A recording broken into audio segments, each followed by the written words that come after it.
안녕하십니까. 저는 70을 바라보고 있는 할머니입니다. 세월이 참 야속하게도 벌써 일이 흘러버렸네요.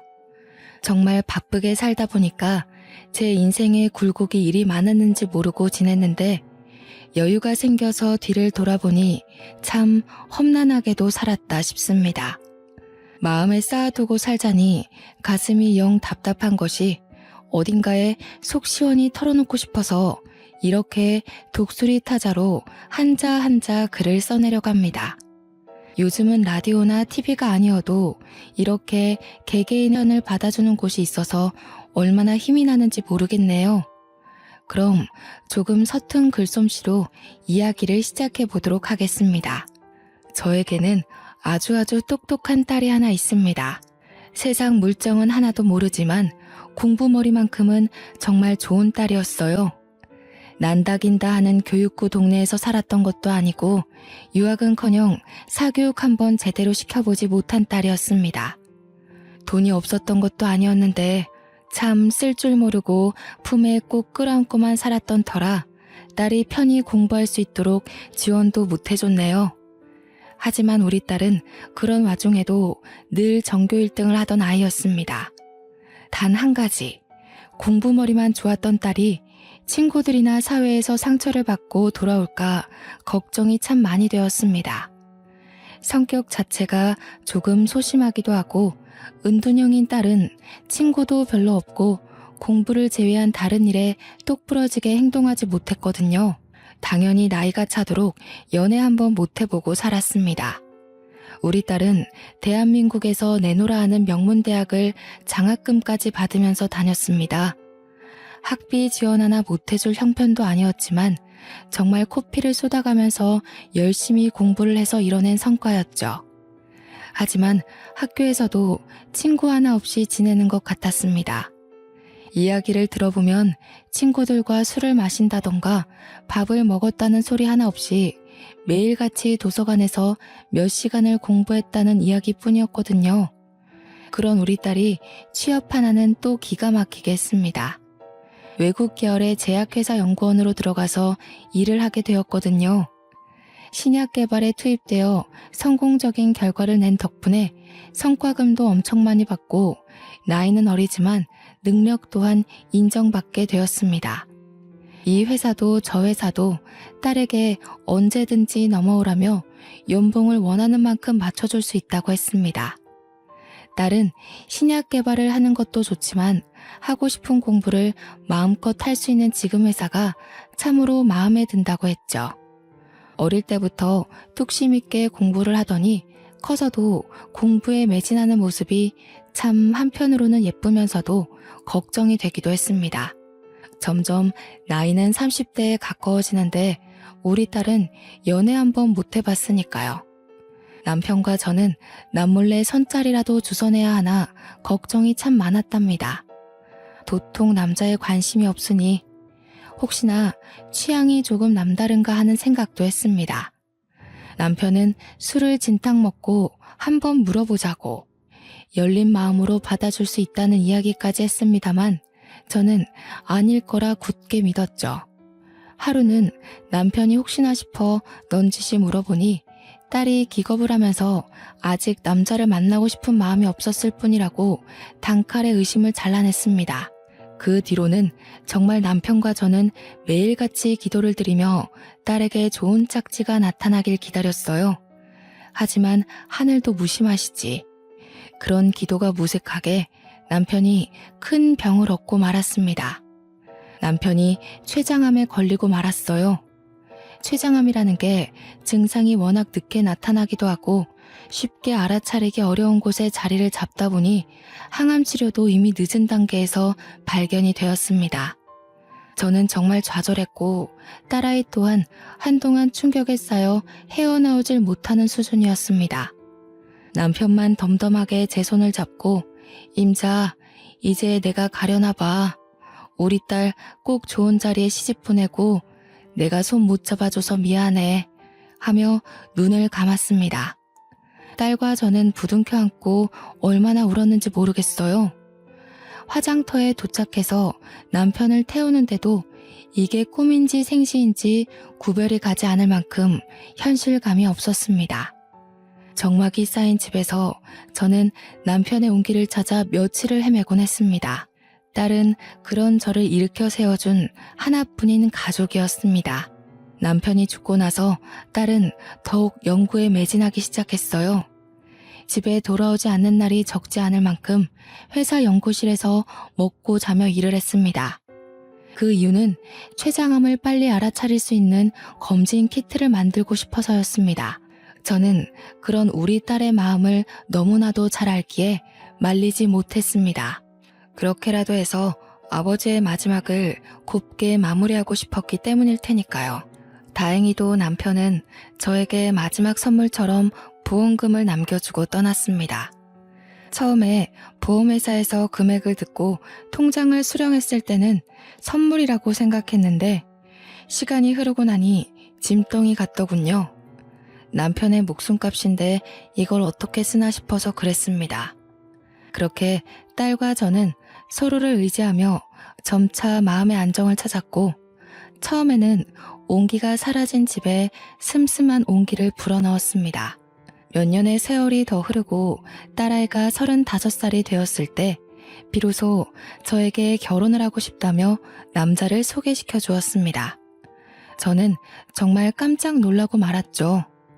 매일같이 회사 일에만 매진하던 딸이 어느 세월에 연애를 해서 결혼 이야기를 하는지 저는 꿈에도 눈치채지 못하고 있었거든요.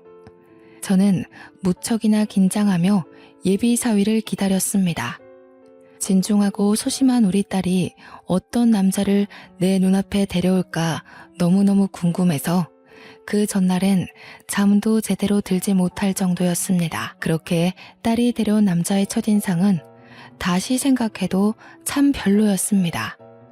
생긴 게 너무 반질반질해서 뭐랄까 좋게 말하면 진하게 잘생긴 얼굴이었지만 나쁘게 말하면 카바레에 있을 법한 제비처럼 생긴 얼굴이었습니다.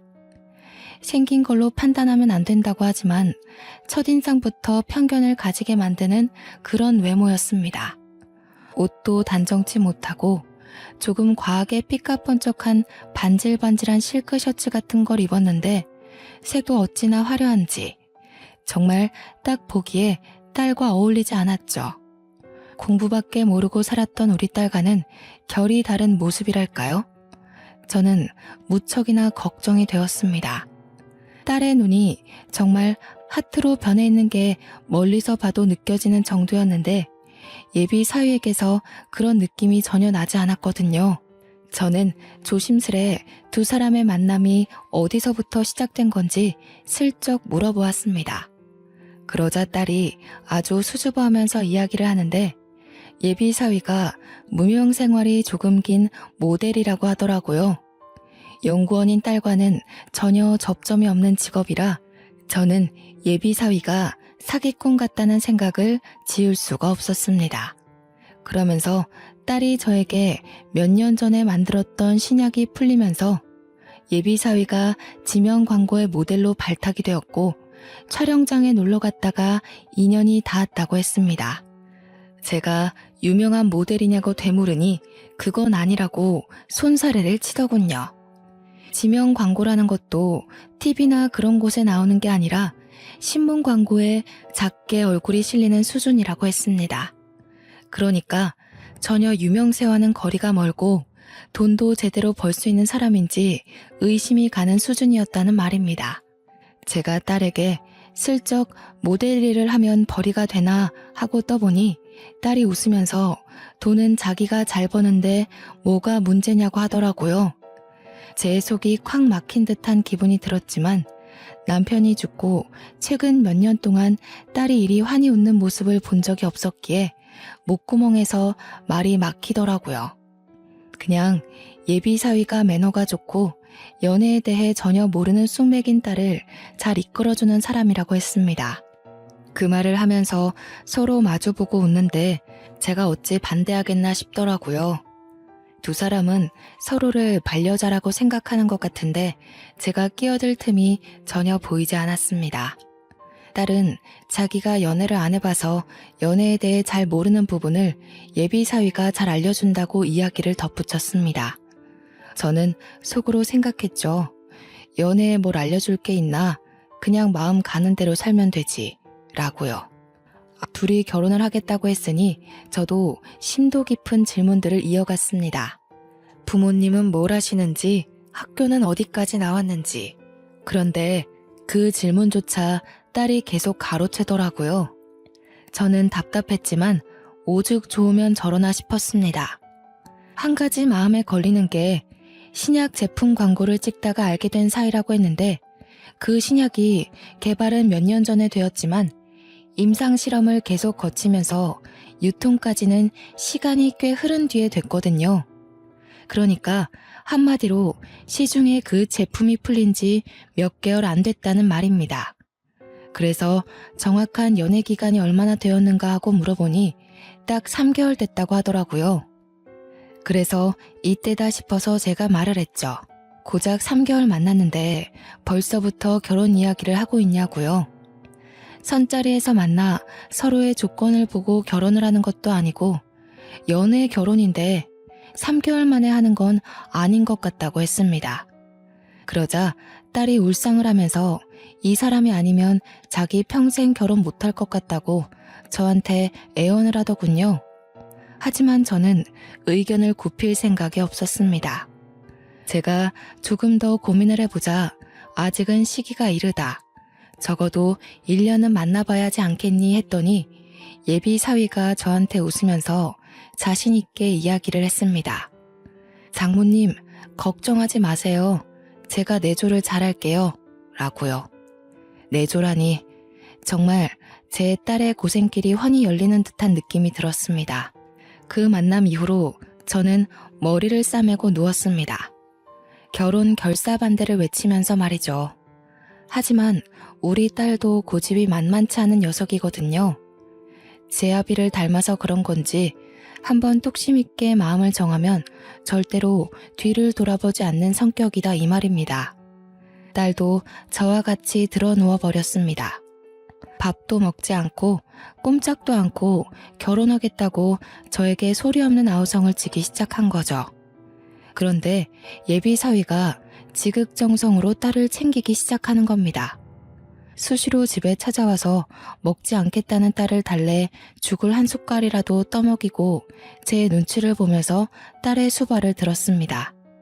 그러다 저를 먼저 꼬셔야겠다고 생각했는지 제 몫에 죽까지 사와서 제 앞에서 알랑방구를 끼더군요. 아주 지극정성으로 우리 모녀를 살피는데 제가 어찌 그 둘의 만남을 갈라놓을 수 있을까 참 고민이 많이 들었습니다. 결혼을 시켜달라며 커피도 타다 주고 쌍화탕도 타다 주고 제가 집을 드나드는 것을 가지고 잔소리를 하지 않자 살림까지 손을 대더군요. 야무지게 빨래도 해놔 청소도 해놔 밥까지 차려놓고 우리 모녀를 식탁에 앉게 만들었습니다. 내조를 잘하겠다고 하더니 살림을 저보다 더 잘하는 것 같더라고요. 언제까지 굶으면서 싸울 수 없으니 대충 지켜보겠다는 심산으로 냅뒀습니다. 그래도 예비 사위가 영 백수는 아닌지 작은 광고 같은 건 꽤 찍는 것 같더라고요. 요즘은 인터넷으로도 홈쇼핑처럼 무슨 라이브 쇼핑이라고 해서 큼지막한 쇼핑몰에서 실시간으로 진행하는 그런 것들이 있다고 하대요. 그런데 쇼호스트로 출연해서 돈을 번다고 했습니다. 인터넷 창 옆에 나오는 광고 같은 것도 꽤 찍는 것 같았고요.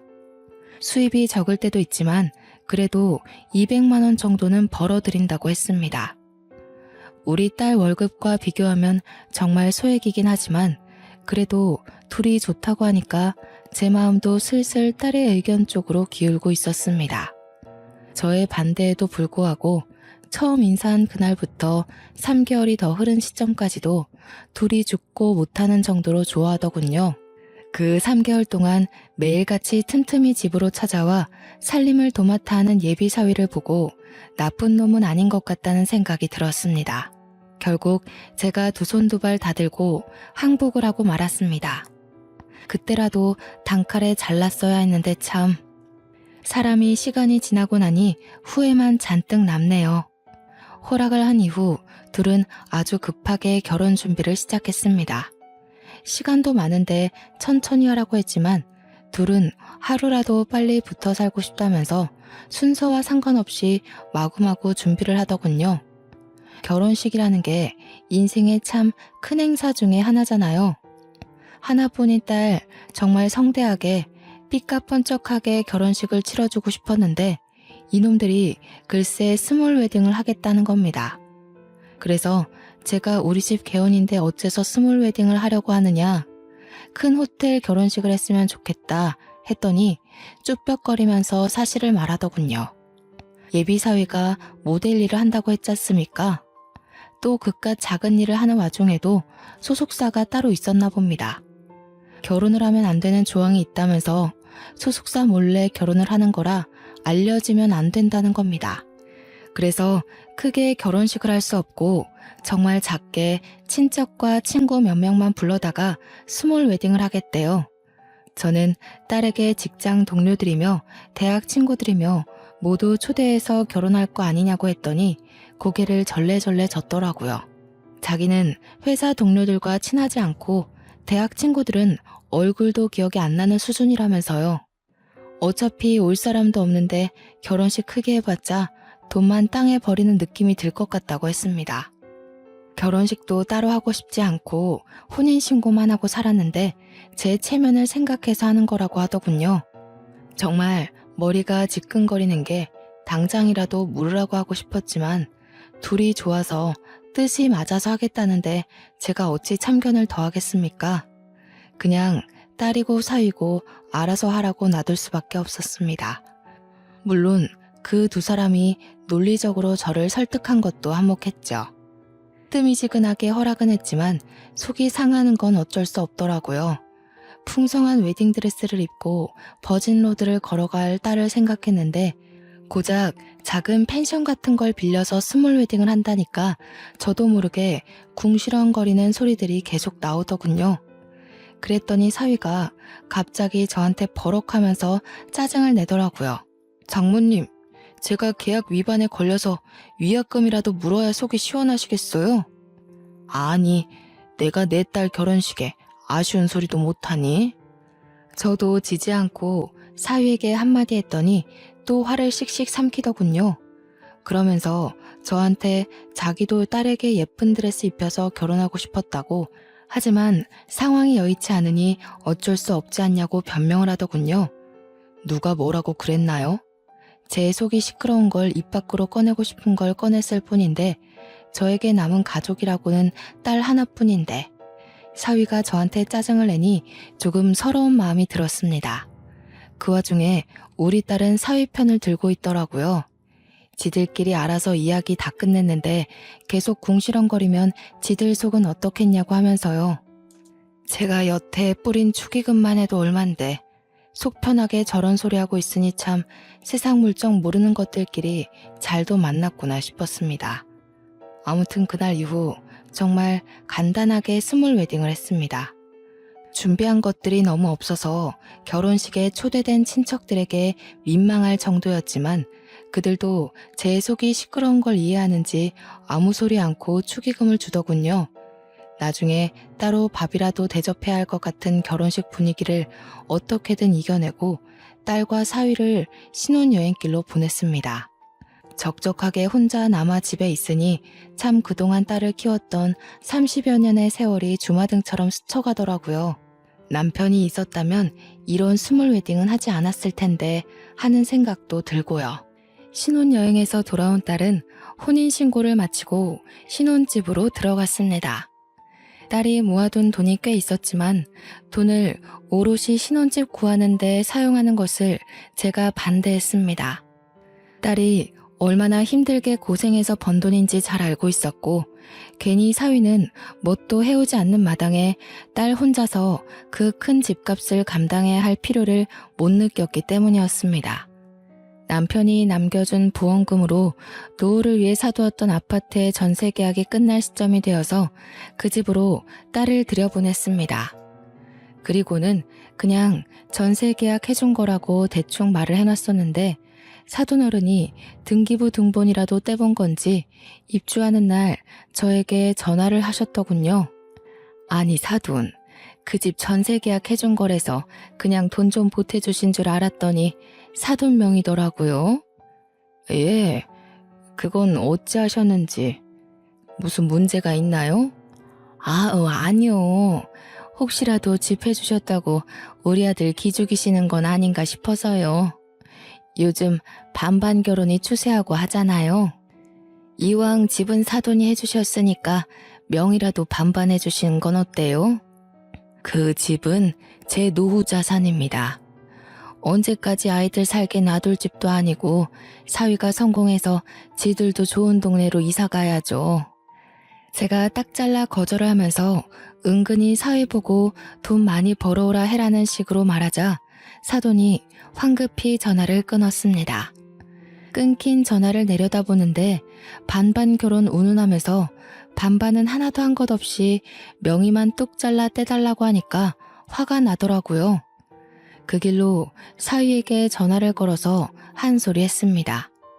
사돈어른이 그런 이야기를 하셨는데 불쾌하다고 하면서 혹여나 콩고물 떨어지길 기대한다면 마음을 일찍 접으라고 했습니다.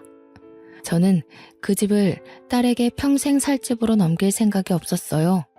말 그대로 노후 자산이고 일종의 투자 개념으로 사둔 집이었으니까요. 사위는 멋쩍은 듯 죄송하다고 이야기를 하고 전화를 끊었습니다. 그래도 똑 부러지게 말했으니 잘 알아듣겠지 싶었는데 30분이 채 지나지 않아 딸에게 전화가 오더군요. 그러더니 다짜고짜 저한테 화를 내는 겁니다. 왜 자기 남편 기를 죽이냐고요.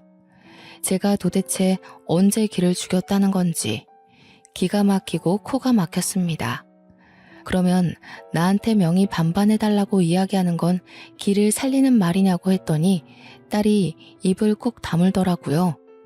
무슨 오해가 있어서 그런 것 같다면서 그런 문제는 신경 쓰지 않아도 된다고 지들도 돈 벌어서 큰 집 갈 거라고 하대요. 그래서 그냥 무소식이 희소식이다 생각하고 살 테니 잘 살아보라고 했습니다. 그렇게 한동안을 서로 연락 없이 살았습니다.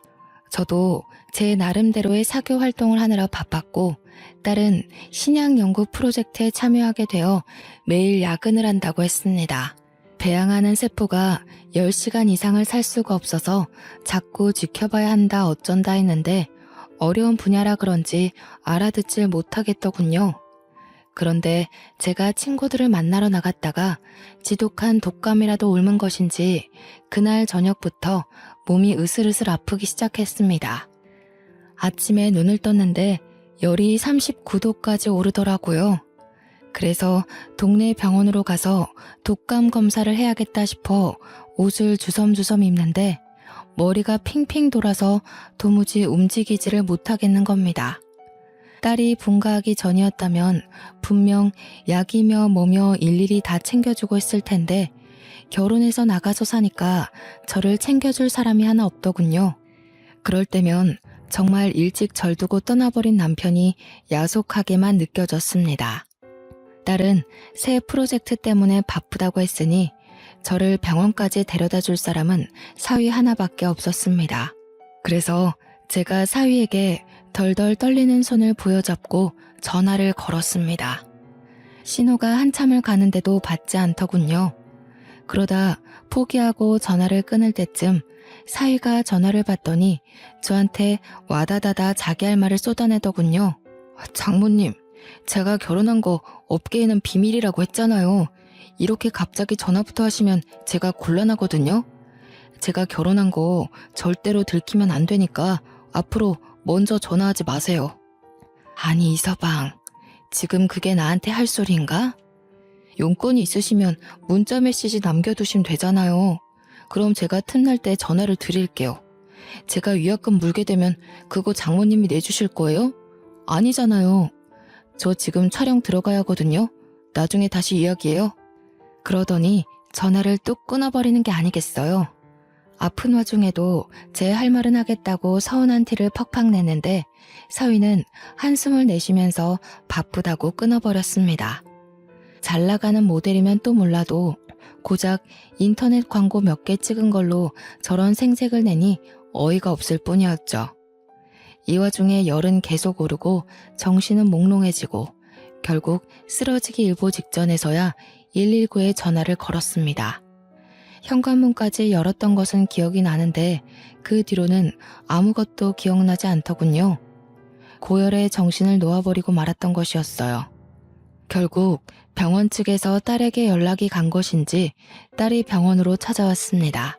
병명은 독감으로 인한 급성 폐렴이었어요. 딸은 제가 눈을 뜨자마자 저한테 한다는 소리가 미련하게 왜 집에서 아픈 걸 참고 있냐며 진즉 병원을 왔어야지 하는 겁니다. 저도 갑자기 밤사이 아프기 시작한 거라 이렇게 될 줄 몰랐는데 말이죠. 아픈데 딸까지 제 마음을 몰라주니 너무 서럽더라고요. 그러면서 전화는 왜 안 했냐고 하는데 제가 눈물을 뚝뚝 흘리면서 사위에게 전화를 했다고 했습니다. 딸이 바쁜 거 아니까 사위에게 전화를 했는데 매몰차게 전화하지 말라 했다고 하니 딸이 당황하더군요. 그러더니 저한테 요즘 사위가 일이 밀려 들어와서 많이 바쁘다고 앞으로는 지한테 하라고 하더이다. 제 생각엔 백수나 다름없는 사위놈인데 그깟 거 몇 개 했다고 웃새는 꼴이라니. 딸이 변명을 하듯 요즘 일이 많이 들어온다면서 오늘도 오디션 보러 갔다고 했습니다. 딸 말대로라면 제 사위는 왜 TV에는 코빼기도 안 비치는 걸까요? 자랑도 엄청나게 했을 법한데 조용한 걸 보면 오디션 보는 족족 떨어지는 건 아닐까요? 병원에서 꼬박 3일을 입원해 있는 동안 사위놈은 얼굴 한 번 안 비쳤습니다. 태어나는 날에도 딸 혼자 왔길래 사위는 어쩌고 너 혼자 왔냐고 전화해서 데리러 오라고 말하라 했습니다. 그러자 딸이 우물쭈물하면서 전화기를 꺼내지도 않더군요. 전화해보라고 독촉을 하니 그제서야 전화를 못한다고 하는 겁니다. 제가 왜 전화도 못하냐고 물어보니 위약금 물면 어떻게 하냐고 실없는 소리를 하는 겁니다. 자기랑 결혼한 걸 다른 사람들은 모르지 않겠냐고 웃으면서 이야기를 하는데 정말 머리 한 쥐어받고 싶었습니다. 그게 무슨 속 편한 소리입니까? 도대체 주위에서 딸과 결혼한 것도 모르는 채 이렇게 살고 있다는 게 정상적인 부부 관계입니까? 그래서 제가 혹시 이 서방 바람이라도 피는 거 아니냐고 하니 딸이 저한테 버럭했거든요. 그런 소리 하지 말라고 하는데 당연히 아니길 바라면서도 제 속이 찜찜한 건 어쩔 수 없었습니다. 제 속이 불타는 느낌이라 결국 참지 못하고 주말에 제가 딸의 집으로 찾아갔습니다. 배를 벅벅 긁으면서 사위가 문을 열어주길래 다짜고짜 들어가 앉아서 이야기 좀 하자고 했습니다. 이 서방, 언제까지 결혼 사실을 숨기고 살 텐가? 속이는 것도 하루 이틀이지. 소속사에서도 이야기하고 유부남인 걸 밝히는 게 좋지 않겠어? 장모님, 원래 미혼이어야 인기가 더 높아지는 거 모르세요? 나중에 제가 남들이 뭐라 할 수 없을 만큼 유명해지면 그때 다 밝힐 거예요. 아무리 그래도 그렇지. 그때 되면 잃을 게 더 많다는 걸 모르고 하는 소리야 지금? 저 이제서야 인터넷 라이브 쇼핑몰이며 홈쇼핑 채널에서도 슬슬 입질 오고 있는 중이라고요. 제가 고정으로 출연하는 방송도 2개나 생겼고요. 제가 알아서 할게요. 딸은 그 와중에 고개를 끄덕이면서 사위 말이 맞단 식으로 행동을 했습니다.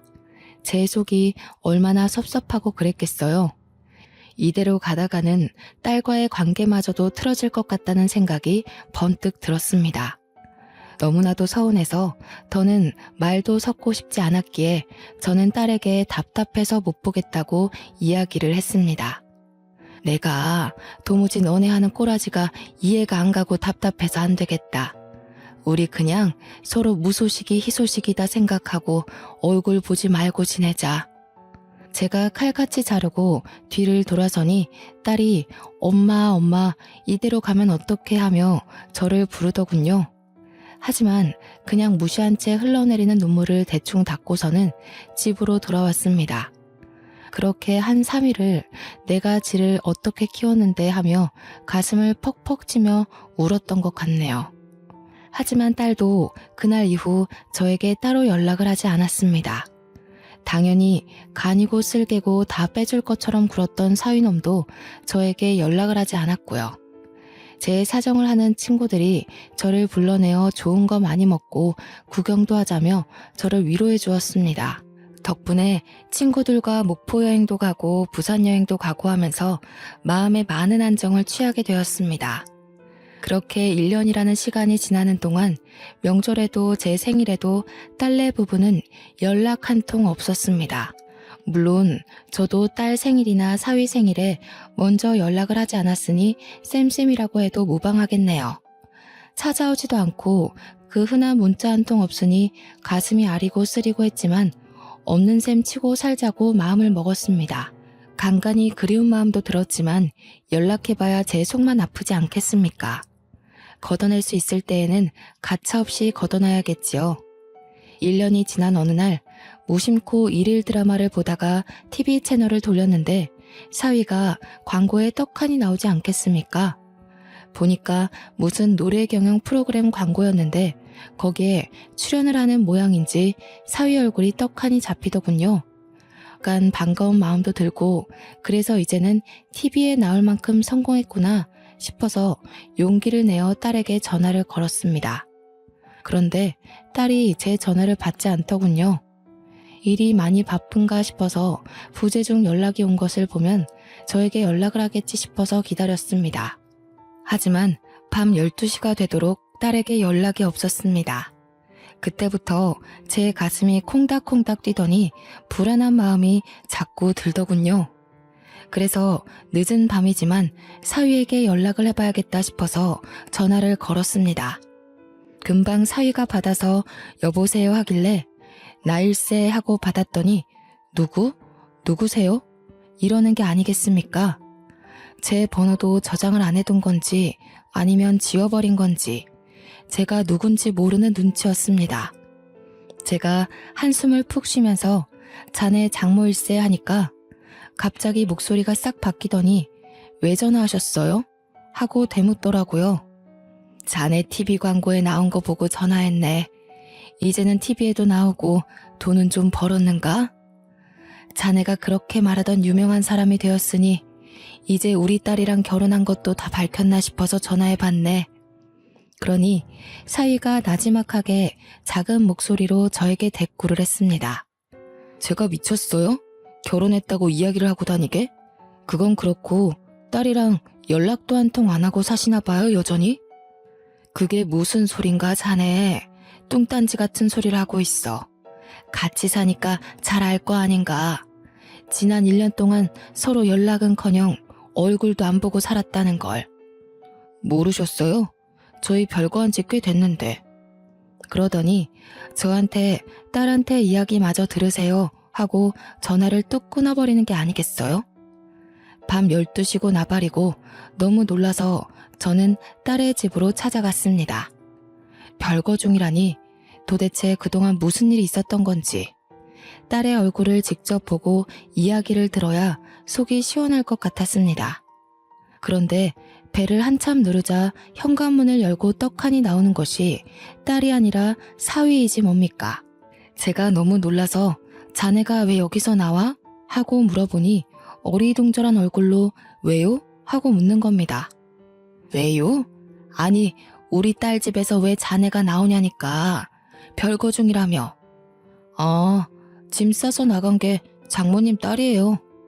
이게 말이나 되는 소린가 지금? 내 명의의 집인데 내 딸이 나간다는 게. 우리를 얼마나 우습게 알았으면 이런 파렴치한 짓을 꾸며? 당장 짐 싸서 나가게.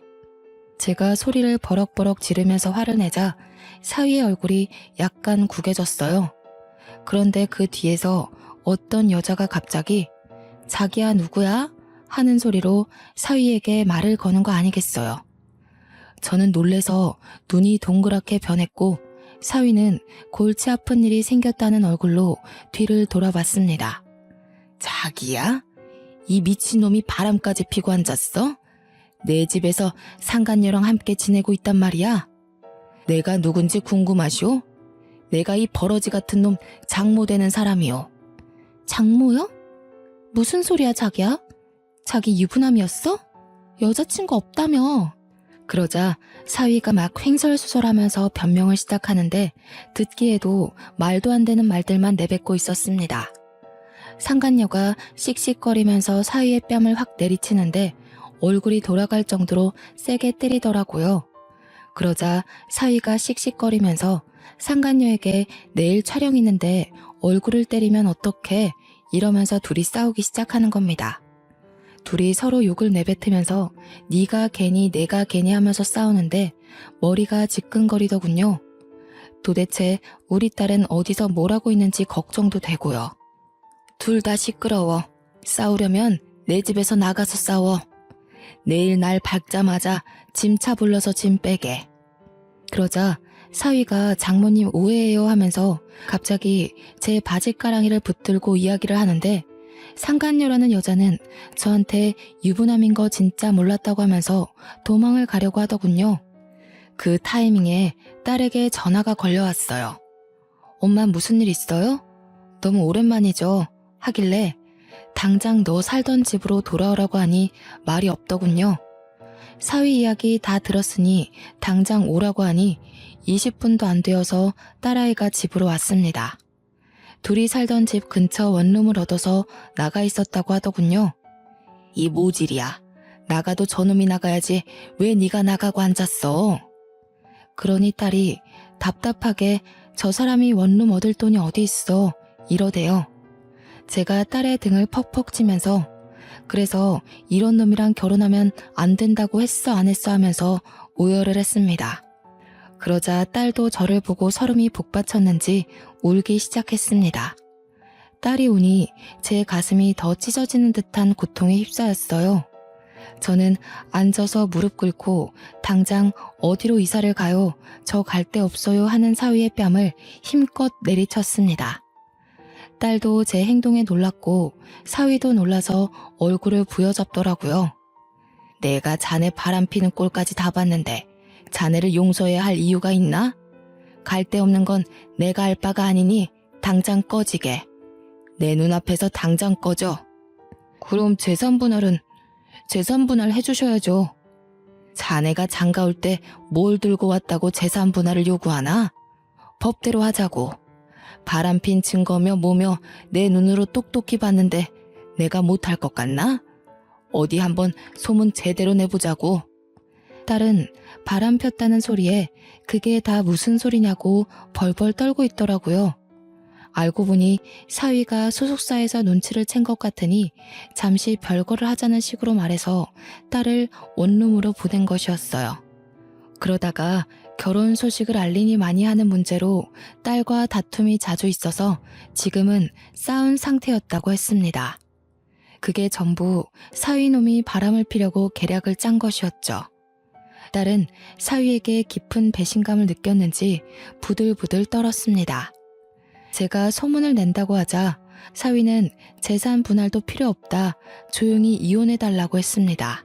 딸도 더 이상 더러운 꼴 보기 싫다며 위자료를 돈독히 받자는 저를 말렸습니다.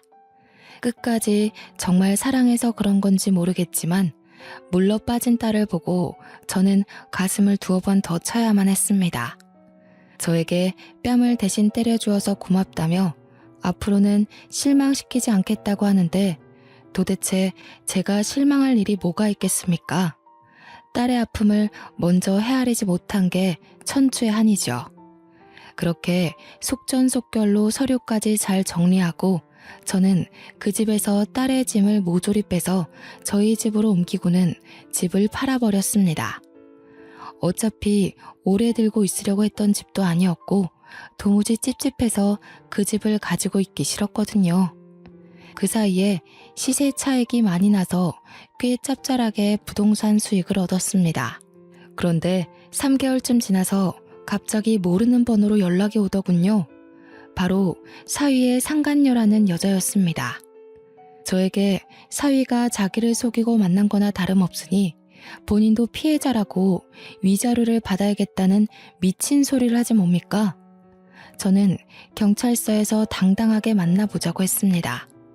어디 상간녀가 조강지처에게 위자료를 달라는 허튼 소리를 하냐고 소리를 지르며 싸웠더니 그냥 해본 말이라고 전화를 뚝 끊더라고요.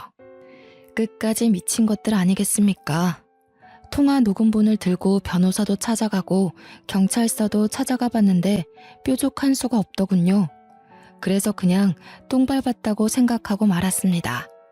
그로부터 일주일 후 이번에는 전 사돈이 저에게 전화를 하더군요. 우리 아들 맨몸으로 쫓겨난 것도 어이가 없어서 말이죠. 그 집에서 살면서 우리 아들이 번 돈도 생활비로 썼을 거 아닙니까? 그럼 집에 대한 기여도가 있는 건데 재산 분할해 주셔야죠. 그 집값이 그리 탐나더이까? 눈에는 눈, 이에는 이 아니겠습니까? 서로 소송전으로 어디 한번 더럽게 굴러봅시다.